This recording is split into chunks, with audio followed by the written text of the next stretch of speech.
See? Now here comes the fifth segment of the hadith, in which Allah subhanahu wa ta'ala says, فَأَتَرَدَّدُ فِي ذَلِكَ مِرَارًا. Allah says, on the one hand, I want to punish my servant because he deserves it and I want to purify him. On the other hand, I hesitate. Rabbul Alameen, the King of the universe, says, I hesitate numerous times. Should I bring down the punishment or should I keep it? Allah subhanahu wa ta'ala hesitates. Now, what does it mean for Allah to hesitate? Does God have emotions like us? We human beings hesitate for two reasons. The first reason is ignorance. Sometimes when you're not aware of the situation, you don't have full knowledge, you hesitate. You're not sure. The second reason is lack of courage. Sometimes I know exactly what's going on. I'm simply not courageous enough, so I hesitate. Allah subhanahu wa ta'ala, He's above all ignorance. Allah subhanahu wa ta'ala, He does not lack any courage. So what does the hadith mean? This hadith Qudsi from Allah subhanahu wa ta'ala, what does it mean for Allah to hesitate? How can Allah hesitate? Is that even possible?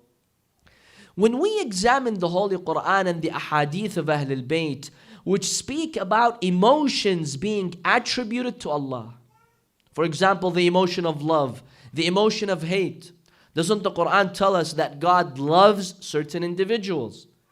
Allah subhanahu wa ta'ala hates certain sinful criminals. What does it mean for Allah to love and hate? Because love and hate are attributes of those who are created, of physical creations. Because these emotions that I have are physical interactions. Allah is above these physical interactions. Allah doesn't experience love and hate like you and I. So what does it mean? Whenever we see a hadith saying that Allah has an emotion, Allah has love, Allah has, for example, anger, Allah is angry with someone, the hadith is actually referring to the consequence and the result of that emotion. When you love someone, what's the consequence of that love?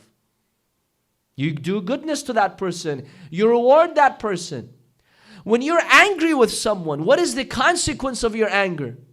Punishment. You want to harm that person. So when we say Allah loves certain individual, it means He rewards them. When we say Allah is angry with certain individuals, it means He punishes them. Now when you hesitate, what is the consequence of hesitation? When you hesitate, you don't rush into something, right? You postpone it. You procrastinate.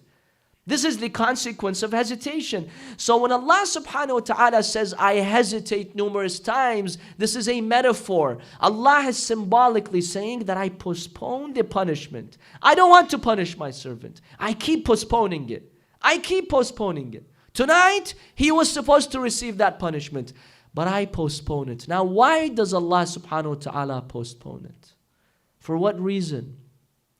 Allah says, because I don't wish to see my servant in pain. Allahu Akbar. I don't want my servant to suffer. He deserves it. He should be punished. And it's good for him if he gets punished. It's perfect. It's excellent. But I hesitate. I don't want to harm my servant. Look at the rahmah of Allah subhanahu wa ta'ala.